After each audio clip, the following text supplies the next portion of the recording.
শোনা যাচ্ছে আমার কথা? জি স্যার। স্যার। জি স্যার। ওকে, ঠিক আছে। আমরা একটু দেখি।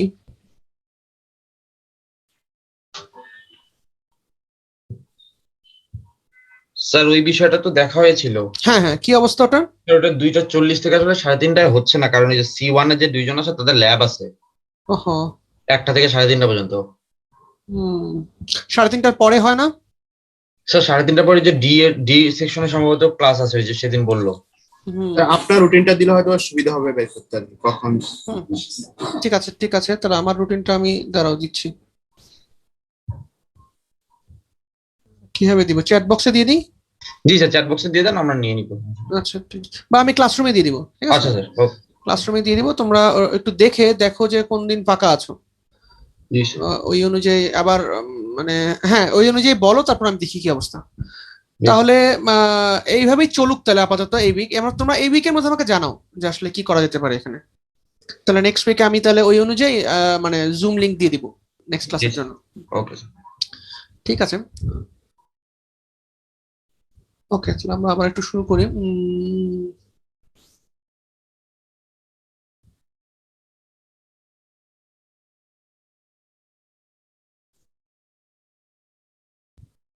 দেখা যাচ্ছে? ওকে, সো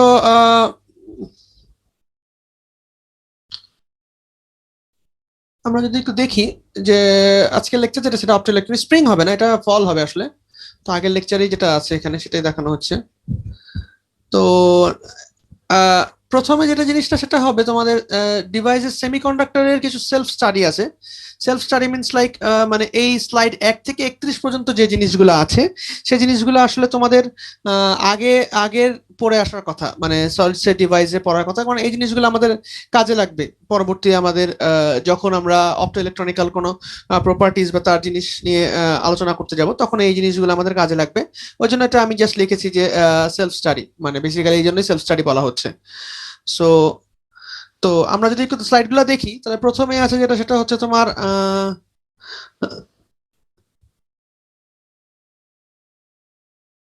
হুম, প্রথমে আছে তোমার হলো গিয়ে ইনসুলেটর কাকে বলে, তারপর হচ্ছে তোমার মেটাল কাকে বলে, সেমিকন্ডাক্টর কাকে বলে। তো এই জিনিসগুলো আমরা জানি মোটামুটি যে কোথায় কাকে কি বলে। যেমন ইনসুলেটর বলতেছি যখন এনার্জি ব্যান্ড গ্যাপ অনেক বেশি থাকে, ইনফ্যাক্ট অনেক বেশি বলতে সেটাকে বোঝায় যার ভ্যালুটা 1.1 ইলেকট্রন ভোল্টের থেকে বেশি, তখন তাকে আমরা ইনসুলেটর বলে থাকি। অ্যাজ এ জেনারেল পার্সপেক্টিভে আমি কথা বলতেছি এটা। তারপর যেমন ধরো তোমার যদি ব্যান্ড গ্যাপ একটা একটাকে ওভারল্যাপ করে দেয়, ব্যান্ড গ্যাপ মানে কি কন্ডাকশন ব্যান্ড এবং ভ্যালেন্স ব্যান্ড, ঠিক আছে, একটা একটাকে যদি ওভারল্যাপ করে দেয় তাহলে সেটাকে বলতে পারি আমরা মেটাল। অথবা সম্পূর্ণভাবে ওভারল্যাপ করলো না কিন্তু কিছুটা পার্শিয়ালি ফিল্ড এইদিকে থাকলো, এটা সম্পূর্ণভাবে ফিল্ড থাকলো, তখনও তাকে আমি মেটাল বলতে পারি। ইনসুলেটরের উদাহরণ কি আছে, ইনসুলেটরের বিভিন্ন আর্গনিক গ্যাস, ইনার্ট গ্যাসগুলো আছে, সেগুলো সবই ইনসুলেটর হিসেবে কাজ করে। মেটাল হিসেবে ইনসুলেটর হিসেবে সিলিকন ডাইঅক্সাইড একটা খুব ভালো ইনসুলেটর হিসেবে কাজ করে আমরা যখন দেখি। তারপর হচ্ছে তোমার মেটাল হিসেবে কাজ করানোর জন্য আমরা বিভিন্ন মেটাল, যে কোনো মেটালেরই এনার্জি ব্যান্ড ডায়াগ্রাম এরকম হবে। তারপর আসছে সেমি কন্ডাক্টর। বেসিক্যালি সেমি কন্ডাক্টরে যেটা থাকে যে দুইটার মাঝখানে একটা এমটি থাকে, একটা পার্শিয়ালি ফিল্ড থাকে, কিন্তু তাদের মধ্যে ব্যান্ড গ্যাপটা 1.1 ইলেকট্রন ভোল্টের কাছাকাছি ঘুরে। আবার এই ব্যান্ড গ্যাপটা অনেক সময় অনেক কিছুর উপর ডিপেন্ড করে। তো যদি এর মধ্যে কোনো একটা ব্যান্ড গ্যাপ থাকে তখন তাকে আমরা বলতেছি সেমি কন্ডাক্টর। ওকে, আবার যদি তুমি এটা ছিল ওল্ড কনসেপ্ট, মানে আগের দিনের কনসেপ্ট। নাওয়াডেজ যখন ন্যানোফোটনিক্স চলে আসতেছে, স্পেশালি যখন কার্বন চলে আসতেছে, গ্রাফিন চলে আসতেছে, তখন এই ব্যান্ড গ্যাপটা আসলে আবার ডিপেন্ড করতেছে তার কাইরালিটি ভেক্টরের উপর। মানে তোমার একটা কার্বন ন্যানো টিউব যদি চিন্তা করো বা কার্বন যদি চিন্তা করো, সেটাকে তুমি কিভাবে রোল আপ করতেছো তার উপর ডিপেন্ড করে তার ব্যান্ড গ্যাপ ভেরিফাই হচ্ছে। যেমন তুমি যদি রোল আপটা ঠিক মতো করতে পারো, মানে কাইরালিটি ভেক্টর এমন ভাবে করো তার ভ্যালু, দুটার ভ্যালু সেম সেম থাকে বা যে কোনো একটা কাইরালিটি জিরো থাকে, তখন তাকে আমরা সেমি কন্ডাক্টর হিসেবে কাজ করানো যেতে পারে। আবার যদি দুটা একটা একটা তিনের গুণিতক হয়, যেটা নর্মাল রুলস অফ থাম যেটা বলা হয় থাকে সিএনটির ক্ষেত্রে, তখন সেটা আবার মেটাল হিসেবে কাজ করতে পারে। আবার যদি আরো একটু অ্যাডভান্সের দিকে দেখো, গ্রাফিনের ক্ষেত্রে কোনো ব্যান্ড গ্যাপই নেই, জিরো ব্যান্ড গ্যাপ, মানে তার মাঝে কোনো ব্যান্ড গ্যাপ নেই, কিন্তু সেটা অ্যাজ এ সেমিকন্ডাক্টর হিসেবে কাজ করতেছে, অ্যাজ এ মেটাল হিসেবে কাজ করতেছে, এবং এটা কিছু ইউনিক প্রপার্টিজ শো করতে পারে। তো আমরা যদি নর্মাল ট্রেডিশনাল চিন্তা করি, তাহলে সিলিকনকে বলা যেতে পারে একটা সেমিকন্ডাক্টর, কারণ এটা হচ্ছে তোমার একটা নির্দিষ্ট কি থাকে, একটা নির্দিষ্ট ব্যান্ড গ্যাপ থাকে। সেমি কন্ডাক্টর বলছি, নট সেমি ইনসুলেটর। কারণ হচ্ছে কেন, আমরা সেমি কন্ডাক্টর মানে কি কন্ডাক্টিভিটির উপর বেশি গুরুত্ব দেওয়া হচ্ছে, মানে সেমি ইনসুলেটর না, এর কন্ডাক্টিভ পার্টটা বেশি থাকে। ওই জন্য আমরা সবসময় সেমি কন্ডাক্টর বলে থাকি, সেমি কন্ডাক্টর সেমি ইনসুলেটর বলি না, কারণ কন্ডাক্টিভ পার্টটার প্রতি আমাদের মানে মানে এর কাজের ইনসুলেটর হিসেবে কাজ করে না, কন্ডাক্টিভ হিসেবে কাজ করে সেমি ভাবে, ঠিক আছে। আর সো এটা একটা সিলিকন অ্যাট 300 কেলভিন। আমরা আবার জানি যে এটা টেম্পারেচারের উপর ডিপেন্ডেন্ট। 0 কেলভিনে কি থাকে, একটা ফিল থাকে, একটা এমটি থাকে। যখন টেম্পারেচার চেঞ্জ হয় তখন তার মধ্যে স্ক্যাটার তৈরি হয়ে থাকে, এখান থেকে জাম্প করে এখানে চলে যায়, যার ফলে এখানে কিছু এমটি থাকে না, কিছু ইলেকট্রন থেকে যায়। এই লেন্থ লাইনটাকে বলা হয় থাকে কন্ডাকশন ব্যান্ড, আর এটাকে বলা হয় থাকে ভ্যালেন্স ব্যান্ড। তো টেম্পারেচার যদি আরো চেঞ্জ হয়, তাহলে এখান থেকে ইলেকট্রন কিছু জাম্প করে এখানে আসে, আবার কিছু ইলেকট্রন এখান থেকে জাম্প করে এখানে আসে, যার ফলে এখানে যখন জাম্প করে যাচ্ছে তখন এখানে ভ্যালেন্স ব্যান্ডে খালি ইলেকট্রন বা ফাঁকা ইলেকট্রন থেকে যায়, আর এখানে কিছু ইলেকট্রন জমা হতে থাকে। This are the old concepts, মানে আমরা জানি এই কনসেপ্ট গুলো। আচ্ছা, তারপরে যেটা হচ্ছে সেটা হচ্ছে temperature dependency of the band gap energy temperature dependency যদি কিছু থাকে, যেমন ধরো তোমার ইজি যেটা হলো band gap, it is a function of alpha T, যেখানে টিটা হলো টেম্পারেচার অফ ভ্যারিয়েন্স, যেটা আমি একটু আগে বললাম যে টেম্পারেচার উপর কিভাবে ডিপেন্ডেন্ট। টি যদি তোমার 0 কেলভিন হয়, তাহলে আলফা ইজি এবং ইজি সেম থাকে। যেমন জার্মেনিয়াম, সিলিকন, গ্যালিয়াম আর্সেনাইড যদি চিন্তা করো, দেখো টেম্পারেচারের ভ্যালু চেঞ্জের সাপেক্ষে তার ব্যান্ড গ্যাপ চেঞ্জ হচ্ছে, এবং এটাকে বলা থাকে ভার্নিসিস ইকুয়েশন। তোমরা এটাকে প্লট করতে পারো ম্যাথ ল্যাবে ইজিলি। টি এর সাপেক্ষে যদি চেঞ্জ করো, টি কে ভ্যালু চেঞ্জ করাও তোমার 300 থেকে 500 কেলভিনে, এবং এটার সাথে টি এর সাপেক্ষে যদি ইজি প্লট করো, তাহলে দেখবা যে তুমি ইজিলি টেম্পারেচারের সাপেক্ষে কিভাবে চেঞ্জ আসতেছে সেটা দেখতে পারবা। যে কোনো একটা ম্যাটেরিয়াল নিলা, যেমন আলফা এবং বিটা জানতে হবে, তাহলে বিভিন্ন ম্যাটেরিয়ালের আলফা বিটা তুমি চাইলেই বের করতে পারো। একটু লিটারেচার রিভিউ করলে আলফা আর বিটা বের হয়ে আসবে। তো তুমি এখান থেকে একটা কনক্লুশন টানতে পারো, এই ইজিটা আলফার উপর ডিপেন্ডেন্ট বেশি না বিটার উপর ডিপেন্ডেন্ট বেশি। কথা বোঝা যাচ্ছে রিসার্চ গুলো কিভাবে হয়? যেমন টেম্পারেচার ইকুয়েশন, ভার্নিসের ইকুয়েশন আমরা ইউজ করতেছি, আমরা এখানে প্লট করতে পারবো না টি এর সাপেক্ষে ইজি? শোনা যাচ্ছে? এক্স অ্যাক্সিস যদি টি এবং ওয়াই অ্যাক্সিস যদি ইজি নেই, তাহলে টি এর সাপেক্ষে ইজি প্লট হবে না? জি স্যার। তাহলে টি যদি ফাংশন হয়, তাহলে এটা কি ধরনের ফাংশন হবে বলো? ওয়াই স্কোয়ার, তার মানে কি প্যারাবোলিক টাইপের একটা ফাংশন হবে। এগুলা কিন্তু মানে মানে রিসার্চ বা কোনো কিছুতে যেতে হলে চট করে বুঝতে হবে যে কি টাইপের ফাংশন হতে পারে এটা। তারপর এখন কেটি এর সাপেক্ষে যদি চেঞ্জ করো, এখন আমার দরকার হলো ইজিটা আলফার উপর বেশি ডিপেন্ডেন্ট না বিটার উপর বেশি ডিপেন্ডেন্ট, এটা একটা কনক্লুশনে আসা। তাহলে কি প্লট থেকে আমরা বুঝতে পারবো যেটা কোনটার উপর ডিপেন্ডেন্ট বেশি হতে পারে। ওকে, যেমন আর যদি প্লট করো, তাহলে তুমি আরো আরো দেখতে পারবা যে যদি টেম্পারেচার চেঞ্জ হয়ে থাকে, তাহলে ইজির ভ্যালু চেঞ্জ হয়ে যায়। It's a thumb rule equation, ভার্নিসের ইকুয়েশন, এটা জেনারেলাইজড কোনো ইকুয়েশন না, এটা ম্যাটেরিয়াল টু ম্যাটেরিয়ালও চেঞ্জ হতে পারে বিভিন্ন, কারণ আলফা জি চেঞ্জ হচ্ছে, সো আলফা জি চেঞ্জ হলে তো ইজি অবশ্যই চেঞ্জ হয়ে যাবে, কারণ আলফা জিটা ডিপেন্ড করতেছে কি ম্যাটেরিয়ালের উপর। তো ভার্নিসের ইকুয়েশন একটা ফেমাস ইকুয়েশন টেম্পারেচার ডিপেন্ডেন্সি, যদিও এটা অতটা স্টেবল ইকুয়েশন না, কারণ এক্সপেরিমেন্টাল ওয়ার্কের সাথে যখন দেখা যায় তখন দেখা যায় যে এটা অতটা বেশি কাজ করে না। স্যার আলফার বিটা গুলা কি কি? কনস্ট্যান্ট ভ্যালু, এটা কনস্ট্যান্ট ভ্যালু। যেমন জার্মেনিয়ামে যে যদি তুমি লেখো ভার্নিসিস আলফা গুগলে, তাহলে ভার্নিসিস জার্মেনিয়ামের ভ্যালু পেয়ে যাবা। এমনি ভাবে material to material experimental work করে এই ভ্যালুগুলো বের করে আনছে, পার ক্যালভিনে কি পরিমাণ চেঞ্জ হয় আলফা বিটা পার ইলেকট্রন ভোল্ট। এক্সপেরিমেন্টালি জার্মেনিয়াম নিচে, তারপর টেম্পারেচার পার ক্যালভিনে চেঞ্জ করে দেখছে যে আলফার ভ্যালু কতটুকু চেঞ্জ আসতেছে, সেখান থেকে একটা জেনারেলাইজড ইকুয়েশন দ্বারা করানো হয়েছে। এটা বুঝা গেছে? তোমরা অন্য ম্যাটেরিয়ালের জন্য দেখতে পারো, যেমন ধরো 4-5টা ম্যাটেরিয়াল নিয়ে বসায় দেখতে পারো যে ডিপেন্ডেন্সি কতটুকু মানে ইকুয়েশনটা থাকে, জাস্ট অ্যাজ এ ইন্টারেস্ট। কি করবা, একটা ফর লুপ চালাবা, ফর লুপ চালা টি এর ভ্যালু কি একটা লেন্থ অফ আই তে 1 থেকে লেন্থ অফ আর টি করবা, তারপরে এই ফর লুপটা এন্ড করাবা, ইজির সাপেক্ষে প্লট করবা T versus E, hold on করাবা, হোল্ড অন করে দেখবা যে কি অবস্থা আসে। স্যার ক্লাস কি স্যার রেকর্ড হবে না স্যার? না, ক্লাস তো রেকর্ড হবে না, কারণ রেকর্ডেড ক্লাস না, আমি জাস্ট নর্মাল যেভাবে নেই সেভাবেই নর্মাল ক্লাস নেই। লেকচার নোট তো দিয়ে দেওয়া আছে। আচ্ছা, ডস হলো ডেনসিটি অফ অ্যালাউড স্টেট, এটা আমরা কাসাবেই পড়ে আসছি যে number of state per unit volume per unit energy electrons are allowed to move relatively free in the conduction band of a semiconductor but are confined in an crystal. হ্যাঁ, তার মানে হচ্ছে number of state per unit volume per unit energy DOS কনসেপ্টটা খুব জরুরি, বিশেষ করে যদি তুমি কোনো ম্যাটেরিয়ালের মানে ভিতরের প্রপার্টিজ জানতে চাও, তাহলে সেটার ডেন্সিটি অফ স্টেট কিরকম, সেটার কন্ডাকশন ব্যান্ডের সাপেক্ষে কিভাবে চেঞ্জ আসছে, ইলেকট্রিক্যাল প্রপার্টি জানতে গেলে ডসটা খুব জরুরি। একটা 3D ম্যাটেরিয়ালের জন্য যদি এটা চিন্তা করো, it is a DOS of a 3D material, bulk material, যেমন ধরো সিলিকন, একটা bulk material, silicon, germanium, gallium arsenide, এই সকল ম্যাটেরিয়ালের যদি 3D চিন্তা করো তো দেখা যাচ্ছে তাহলে তার ডেন্সিটি অফ স্টেট হচ্ছে কি, তাহলে একটা constant term. Density of state একটা কনস্ট্যান্ট টার্ম, যতই তুমি ডেন্সিটি অফ স্টেট বাড়তেছে ততই কি number probability of finding electrons কমতেছে। তুমি যত স্টেট থেকে সরে যাচ্ছ এখানে কি প্রবাবিলিটি অফ ফাইন্ডিং ইলেকট্রন সবচেয়ে বেশি। যেমন ধরো এইটা হলো এই পয়েন্টে দেখো এখানে ভ্যালেন্স ব্যান্ড থাকার সবচেয়ে বেশি প্রবাবিলিটি আছে, যত তুমি সরে যাচ্ছ তোমার প্রবাবিলিটি অফ ডেন্সিটি কি তত কমতেছে, এবং এটা একটা কনস্ট্যান্ট টার্ম। তার মানে যখন এই পজিশনে কে ভ্যালুটা থাকবে তখন ইজিলি ইলেকট্রন এখান থেকে এখানে জাম্প করতে পারবে, যত পজিশন থেকে সরে যেতে থাকবে ততই তার কি জাম্প করতে গেলে অতিরিক্ত পরিমাণ ইলেকট্রনের প্রয়োজন হবে, এই যে ডেল্টা। সো এটা আমি এই ডিওএস থেকে আমরা বুঝতে পারি যে আসলে মানে ইলেকট্রনটা মানে ম্যাটেরিয়ালটার কি রকম প্রপার্টি শো করে, ম্যাটেরিয়ালটা মানে আমার অ্যাপ্লিকেশন কোথায় করাতে পারি, আমি সোলার সেলে করাতে চাই নাকি আইআর সেন্সর হিসেবে করাতে চাই নাকি একটা ফটো ডিটেক্টর হিসেবে করাতে চাই, তা এই ডেন্সিটি অফ স্টেটের উপর কিছু অংশ নির্ভর করে। ঠিক আছে, এটার ক্যালকুলেশন আর গেলাম না কারণ এগুলো তোমরা দেখে আসছো ইয়াতে 3-1-এ, তো এটার ক্যালকুলেশনটা এই অপটোইলেকট্রনিক্সে খুব একটা জরুরি না, তো জাস্ট জেনে রাখা ভালো যে 3D এর জন্য এই ইকুয়েশন থাকে এবং এটা ই এর উপর ডিপেন্ডেন্ট, কারণ এই টার্মটা তো কনস্ট্যান্ট, তো বেসিক্যালি ডিপেন্ডেন্ট কি রুট ওভার অফ ই। এখানে লেখে কেমনি ইয়া দিয়ে জুমে ভুলে গেছি, দাঁড়াও, এটা দিয়ে লেখে মনে হতো না। হ্যাঁ হ্যাঁ স্যার কার্ভটা একটু এক্সপ্লেইন করবেন, কথাটা একটু হ্যাঁ। ক্লিয়ার ছিল। কার্ভটা দেখো, এটা কি এক্স অ্যাক্সিস বরাবর কি জি মানে কি ডেন্সিটি অফ স্টেট, আর এটা হলো ভ্যালেন্স ব্যান্ড, ঠিক আছে, আর এটা কন্ডাকশন ব্যান্ড।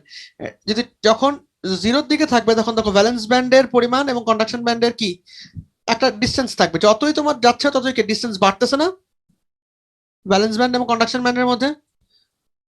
তার মানে হচ্ছে তোমার কত, যদি আমি এটা যদি ফার্মি লেভেল চিন্তা করি তাহলে ফার্মি লেভেল থেকে তাহলে এটা টোটাল ডেন্সিটি অফ স্টেট এরকম থাকলো। হ্যাঁ, তাহলে ফার্মি লেভেল থেকে কি যত তোমার ডেন্সিটি অফ স্টেট যখন তোমার মিনিমাল অবস্থা থাকবে তখন তাদের মধ্যে ইজি আর মিনিমাল থাকবে, যতই তুমি ডেন্সিটি অফ স্টেট বাড়তে থাকবে ততই তার মধ্যে ব্যান্ড গ্যাপ বাড়তে থাকবে।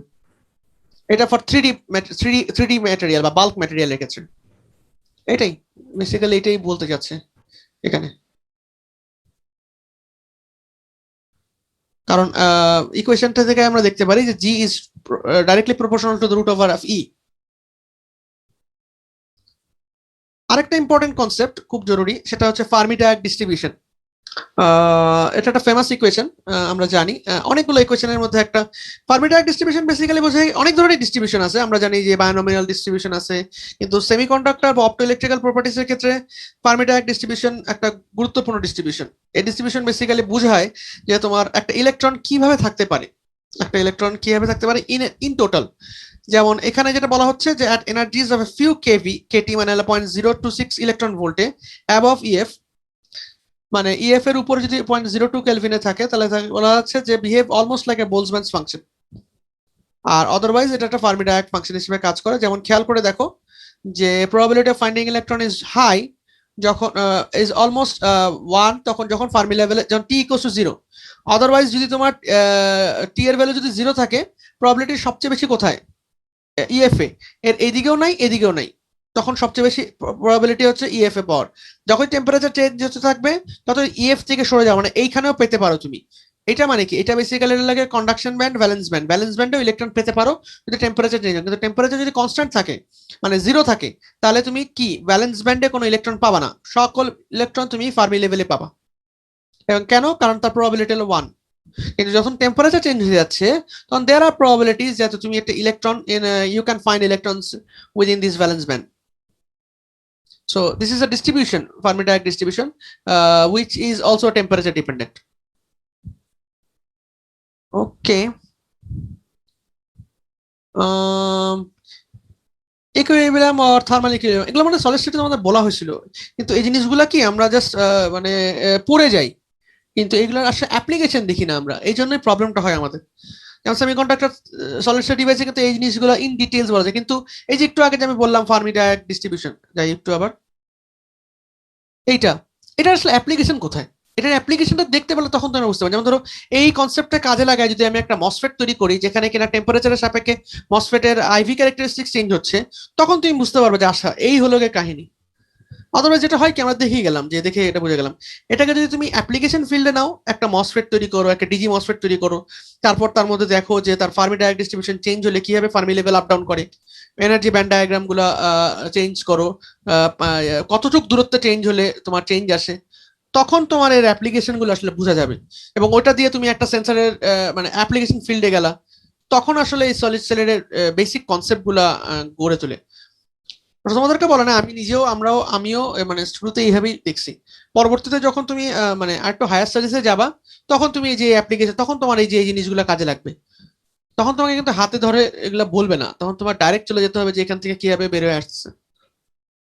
তখন তুমি বুঝতে হবে যে এই ফার্মি ডায়াক ডিস্ট্রিবিউশনের কনসেপ্ট গুলা কিভাবে কাজে লাগে। আচ্ছা, equilibrium and thermal equilibrium, no external forces such as voltage, electric field, magnetic field, temperature gradient are acting on the semiconductor, তাহলে সেটা হলো গিয়ে তোমার ইকুইলিব্রিয়াম। আর যদি কোনো এক্সটার্নাল ফিল্ড পড়ে থাকে তাহলে সেটা কি নন ইকুইলিব্রিয়াম অবস্থা। তো এটা আমরা জানি যে NE মানে হলো জি, ওই যে যেটা ফার্মি ডায়াক ডিস্ট্রিবিউশনের সাথে যদি ডেনসিটি অফ স্টেট কে গুণ করে তাহলে আমরা কি পাবো, কনসেন্ট্রেশন অফ ইলেকট্রন। আর হোলের কনসেন্ট্রেশন কি হবে, 1 - eV, কারণ না পুরো সিস্টেমটা constant. Total number of electron per unit volume at thermal equilibrium হলো ইসি, কন্ডাকশন ব্যান্ড থেকে শুরু করে তার ইলেকট্রন অ্যাফিনিটি পর্যন্ত আমরা যদি এটাকে ইন্টিগ্রেট করি, তাহলে যে নাম্বারটা পাবো সেটা হচ্ছে তোমার কি, total number of electron per unit ভলিউমে। ঠিক আছে, এটা as a generalised equation for any material. So এই ফিগারটা একটু দেখি আমরা। এটা ফার্মি লেভেল, এটা কন্ডাকশন ব্যান্ড, এটা ব্যালেন্স ব্যান্ড, এখানে এটা নন, এটা বলো দেখি এটা টি টি ইকুয়ালস টু 0 না টি নট ইকুয়ালস টু 0, এই ছবিটা T equal to 0, sir. Sure? The Fermi level to some mass. Not equals two 0 sir, এটা নট ইকুয়ালস টু 0 কেন বলো তো? স্যার যে কন্ডাকশন ব্যান্ডে তো গ্যাস কিছু ইলেকট্রন আছে, হ্যাঁ। যদি টি ইকুয়ালস টু 0 হতো তাহলে কি, কারণ একটু আগে আমি দেখায় আসলাম যে যদি টি এর সাপেক্ষে দেখো, এই দেখো যখন টি 0 কেলভিন তখন এটা সম্পূর্ণ হবে এমটি এবং এটা সম্পূর্ণ হবে ফিল্ড। কিন্তু টি যখন 300 কেলভিন অন্য কিছু, তখন এখানে কিছু ইলেকট্রন থাকবে আর এখানে কিছু খালি জায়গা থাকবে। ঠিক আছে, বুঝতে হবে একটু কুইকলি। সলিড স্টেট বা অপটোইলেকট্রনিক্স এই জিনিসগুলো হলো ফিজিক্স বেস, আসলে আসলে মানে অ্যানালাইসিস রাদার দ্যান অ্যাপ্লিকেশন। অ্যানালাইসিসটা ইম্পর্টেন্ট এখানে, তোমাকে আসলে মানে তুমি কিভাবে কাজ করে জিনিসটা, কেন কাজ করে, কেন কিভাবে করে, অনেক ডিটেলসে মানে যত বেশি মানে এক এক বই এক এক ভাবে এক্সপ্লেন করে জিনিসগুলোকে। যেমন এটা আমরা এটা যেটা করতেছি সেটা হচ্ছে তোমার একদম পিক্টোরিয়াল ডায়াগ্রাম, মানে ছবি দেখে দেখে বোঝা। আরেকটা বই আছে যেটা এগুলো ছবির ধার কাছে নেই, তারা ডাইরেক্ট ইকুয়েশন দিয়ে করে, পুরো জিনিসটা ইকুয়েশন দিয়েছে দেখায় যে টি এর সাপেক্ষে কিভাবে চেঞ্জ আসতেছে, ওটাও এক ধরনের প্রসিডিওর। ঠিক আছে, আবার অনেকে আছে অ্যাপ্লিকেশন ফিল্ড, এটা আমরা ডাইরেক্ট থিওরি পড়বো না, ডাইরেক্ট আমি কিভাবে অ্যাপ্লিকেশনে কাজ করি তখন আমি থিওরিটা পড়ে নিব। ঠিক আছে, বিভিন্ন অ্যাপ্রোচে যায়, যেটা তোমরা যখন দেখবা যে এক এক প্রফেসর এক এক অ্যাপ্রোচে তোমাকে মাস্টার্স বা পিএইচডি বলো রিসার্চ ওয়ার্কে স্টুডেন্টরা নেয়। কোনো প্রফেসর আছে কিছু পড়াবে না, ডাইরেক্ট তোমাকে ফিল্ডে ছেড়ে দিবে, নিজে নিজে ঠেকতে ঠেকতে শিখবা তুমি। আরেক প্রফেসর আছে আগে থেকে পড়ায় তোমাকে রেডি করে তারপর তোমাকে ফিল্ডে রাখবে। আরেকজন প্রফেসর আছে যে তোমাকে মানে কোনো কিছু হেল্প করবে না, খালি জাস্ট যেই পয়েন্টে তোমার দরকার সেই পয়েন্টে তোমাকে বলবে। এক একজন এক এক ভাবে আগায়, কারো প্রসিডিওর ভালো কারো প্রসিডিওর খারাপ বলা ঠিক না, এটা ডিপেন্ড করছে তুমি কতটুকু কোপ আপ করতে পারো। অনেকে আছে যারা নিজেরা পড়ে অভ্যস্ত, যারা হয়তো মানে যখন তাকে মানে ফিল্ডে পাঠাই দিবা তখন সে ওখান থেকে ঠেকে ঠেকে শিখতে পারবে। অনেকে আছে পুরো জিনিসটা গুছায় তাকে দিতে হবে, তারপর সে অনুযায়ী আগাতে পারবে। অনেকে আছে যারা গুছানো লাগবে না, অল্প একটু জাস্ট ধরাই দিলেই হয়ে যাবে। ঠিক আছে, সো টু পার্সন কিন্তু আলটিমেট গোল সেমই থাকে। আলটিমেট গোল হলো তোমার রেজাল্ট আনা এখান থেকে। সো নট ইকুয়ালস টু 0-তে এটা আমরা জানি যে এটা হচ্ছে তোমার কন্ডাকশন ব্যান্ড, এটা হচ্ছে ব্যালেন্স ব্যান্ড, এটা হচ্ছে ফার্মি ডিস্ট্রিবিউশন। ফার্মি ডিস্ট্রিবিউশন, এই দুটাকে যদি গুণ করি তাহলে আমরা দেখো ইলেকট্রন এইভাবে থাকতে পারে আর ইলেকট্রন এইভাবে আছে, তাহলে এই দুটা গুণ করলে টোটাল কনসেন্ট্রেশন পাচ্ছি। একটু আমরা এক্সপ্লেনেশনটা দেখে দেখো, খেয়াল করে দেখো, ভ্যালেন্স ব্যান্ডে মানে নাম্বার অফ ইলেকট্রন এখানে অনেক বেশি, তারপর কিন্তু নাম্বার অফ ইলেকট্রন আর নাই। আবার এখানে দেখো নাম্বার অফ ইলেকট্রন এইটুকু কিন্তু অনেক বেশি, তারপর আর ইলেকট্রন নাই। তার মানে যত উপরে আছো তত কি নাম্বার অফ ইলেকট্রন কমতেছে, এবং একটা পর্যায়ে এসে এটার উপরে আর কোনো ইলেকট্রন নাই। ঠিক আছে, তার মানে সবচেয়ে ভালো ট্রান্সফার কোথায় হবে, এই পজিশনে, এখান থেকে। আবার অনেক সময় এখান থেকেও ট্রান্সফার হতে পারে, কিন্তু এখান থেকে ট্রান্সফার হতে গেলে কি তার ইজি আর এটার ইজি কি ভ্যালু ডিফারেন্ট না? তো এই রেঞ্জের উপর ডিপেন্ড করবে আসলে কতগুলো ইলেকট্রন জাম্প, ইএইচপি যেটা বলা হয় তাকে ইলেকট্রন হোল পেয়ার তৈরি করতে পারে। Electron hole pair is a very important concept in terms of optoelectrical devices, কারণ ইএইচপি কিভাবে হয় বা ইএইচপি কেন হয় এটার উপর ডিপেন্ড করবে যে তোমার ম্যাটেরিয়ালটা বা ডিভাইসটা কিভাবে তুমি কাজ করাতে চাচ্ছ। ঠিক আছে, কিছু ইকুয়েশনস আছে, এইখানকার যে স্লাইডের যে ইকুয়েশন এগুলো তোমাদের লাগবে না ফাইনাল এক্সামের জন্য, তো এগুলো জাস্ট ফর মানে দেখার জন্য। এবার এই ইকুয়েশন গুলো মেইনলি লাগবে না তোমাদের, জাস্ট বেসিক কনসেপ্ট গুলো বলা এখানে আর কি। যেমন ধরো নন ডিজেনারেট সেমিকন্ডাক্টর কাকে বলে বলো দেখি, ডিজেনারেটেড সেমিকন্ডাক্টর কাকে বলে? সলিড স্টেট পড়ছিল না?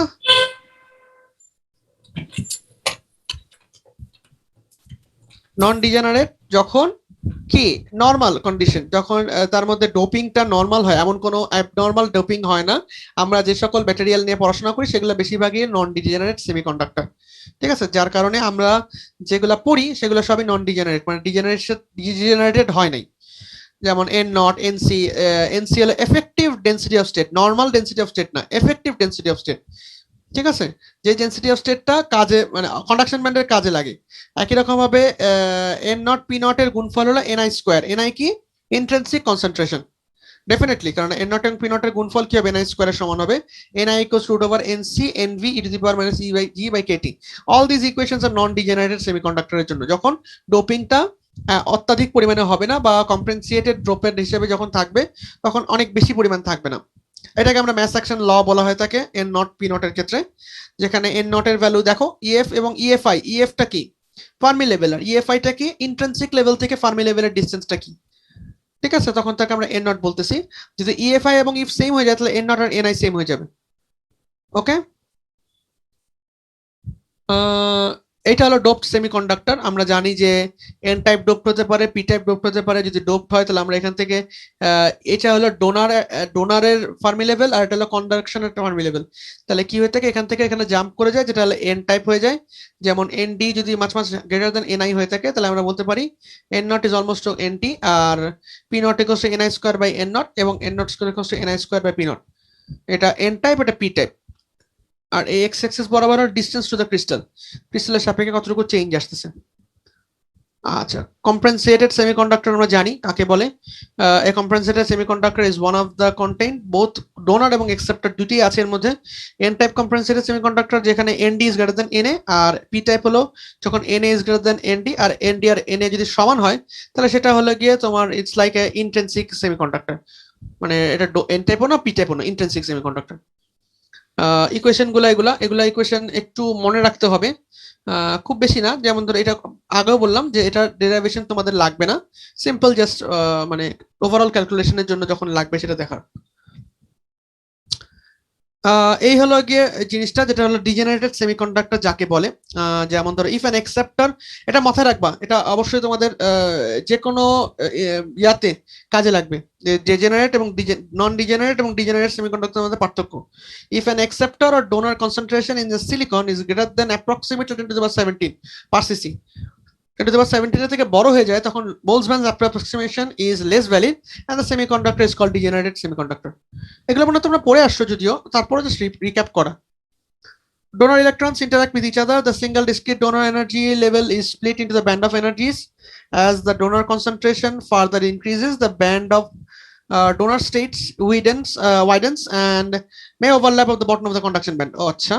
This overlap occurs when the donor concentration becomes compatible to the effective density of state. EC is therefore slightly shift down and EG becomes relatively narrower. The similar phenomena occurs in a p-type degenerated semiconductor p-type এবং n-type হতে পারে। যদি আমরা ফিজিক্সটা দেখি, দেখো যে normally conduction ব্যান্ডের থেকে ফার্মি লেভেল যদি নিচে থাকে তাহলে সেটা হলো নন ডিজেনারেটেড সেমিকন্ডাক্টর। ফার্মি লেভেল যদি কন্ডাকশন ব্যান্ডের উপরে থাকে তাহলে সেটা হচ্ছে তোমার ডিজেনারেটেড সেমিকন্ডাক্টর। স্ট্রেট ফরওয়ার্ড জিজ্ঞেস করে এটা, এবং এটা কেন দরকার? কারণ কিছু কিছু অপটোইলেকট্রিক্যাল ম্যাটেরিয়ালের জন্য ডিজেনারেটেড ম্যাটেরিয়াল দরকার। আমার নন ডিজেনারেটেড ম্যাটেরিয়াল দিয়ে কাজ হবে না, তখন আমার ডিজেনারেটেড সেমিকন্ডাক্টর ইউজ করতে হবে। ঠিক আছে। আর এখানে দেখো যে কন্ডাকশন ব্যান্ডের থেকে ব্যান্ড ট্রেলিং করে ফলে নর্মাল প্যারাবোলিক ব্যান্ড এরকম হওয়ার কথা ছিল না, হয়ে দেখো এটা অনেকটা এরকম ভাবে আসে, যার কারণে এই জায়গাটা একটা ইম্পিউরিটি ফর্মিং এ ব্যান্ড, একটা ব্যান্ড ফর্ম তৈরি করে ইম্পিউরিটির ক্ষেত্রে। আর এখানে ব্যান্ড টেলিং হয়, এটা আপাতত লাগবে না, যদি তোমার কেউ এটা নিয়ে আরো বেশি পড়ো তাহলে তখন দেখতে পারবে এই জায়গাটা ব্যান্ড টেলিং হচ্ছে একটা। হ্যাঁ, ওকে।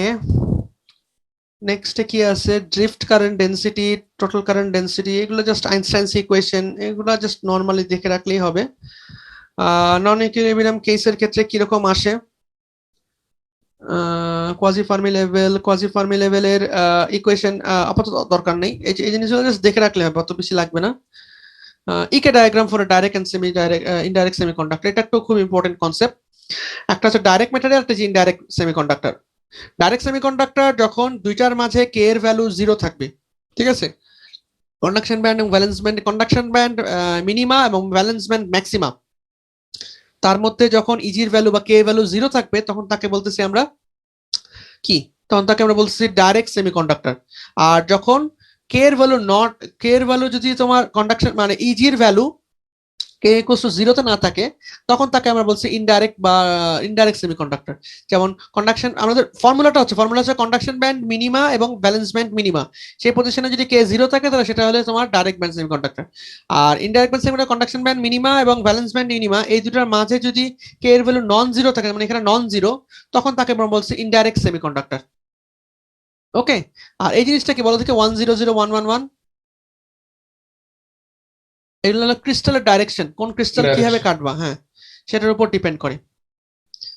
তো এটার একটা ভিডিও আছে, তোমরা একটু দেখো।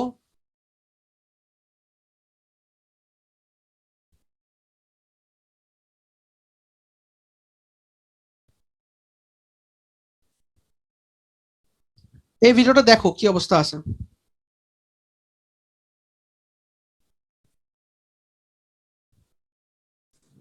স্যার ভিডিওতে সাউন্ড নাই। ও সাউন্ড হচ্ছে না, দাঁড়াও।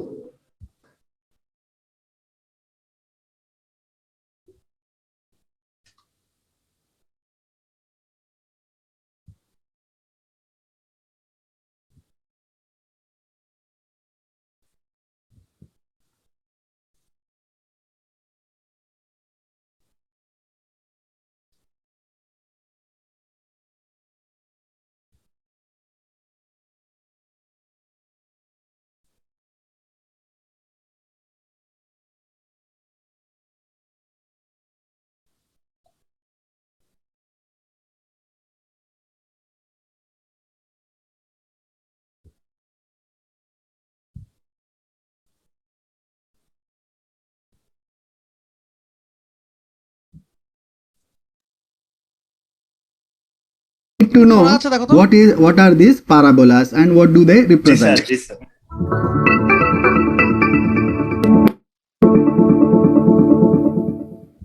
Direct gap semiconductor and indirect gap semiconductors.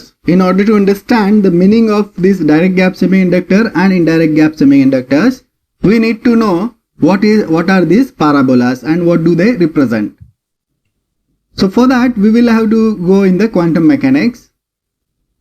From quantum mechanics, we know that electron can be represented by a wave having the wavelength lambda is equal to h upon p, and energy of the electron can be given by p square by 2m, that can be written as h bar square k square by 2m, where h bar is Planck's constant, p is momentum of the electron, so momentum is equal to h bar k in quantum mechanics. So P square by 2m can be written as h bar square K square by 2m. H bar is Planck's constant, K is propagation constant. So we can write from this E is directly proportional to K square, which is equation of parabola. So when we plot the graph of E versus K, it will be a parabola.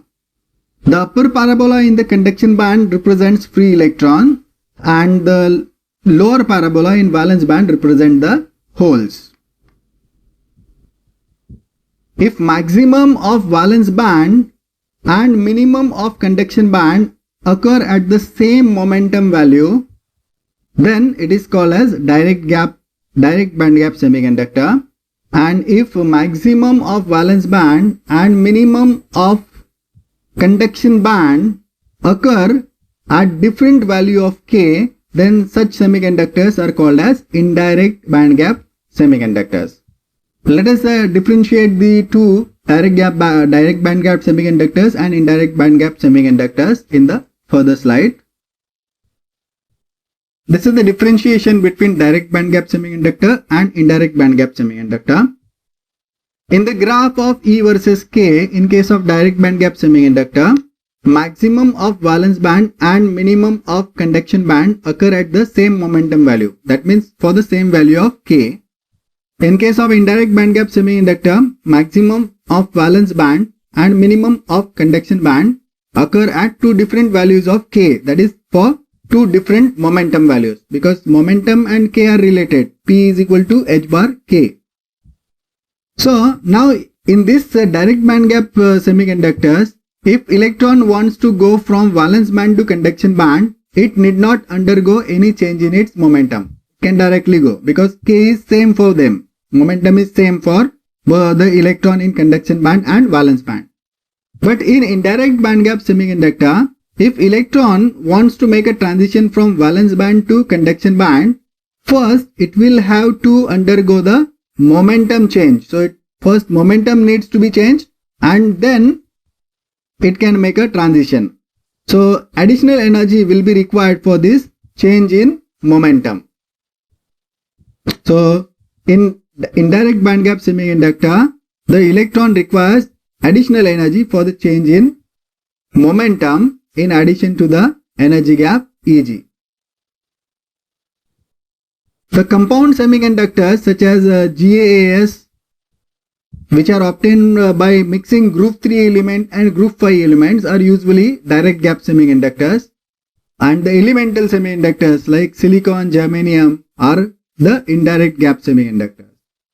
These indirect gap semiconductors, silicon, germanium, they are not useful for fabrication of light emitting diodes or semiconductor laser, because the energy gap will be such that the corresponding wavelength will not lie in the visible region in this case. And these direct gap semiconductors, which are obtained by mixing group 3 element and group 5 element in different proportions, can be utilized in the fabrication of light emitting diode and semiconductor laser. Thank you for watching this video. If you like this video, then please subscribe to the channel so that you will get timely intimation of new videos uploaded to the channel. Thank you very much. ওকে, তো এটাই ছিল মোটামুটি concept, এবং তাহলে বোঝা গেছে যে direct band gap semiconductor এবং ইনডাইরেক্ট ব্যান্ড গ্যাপ সেমিকন্ডাক্টর কাকে বলে, কিভাবে করে। জি স্যার। সো ঠিক আছে, এইটুক পর্যন্তই আজকে আমাদের। তো কোনো কোয়েশ্চেন আজকে পর্যন্ত?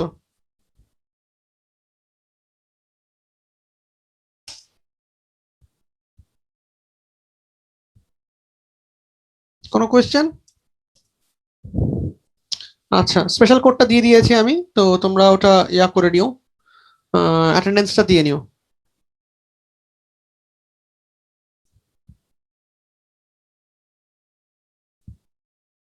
তাহলে সিয়ার আমাকে তাহলে পরে জানাও যে তোমাদের কবে তোমরা কোন ক্লাসে চেঞ্জ একটু শিফট করতে পারো। হ্যাঁ জি স্যার।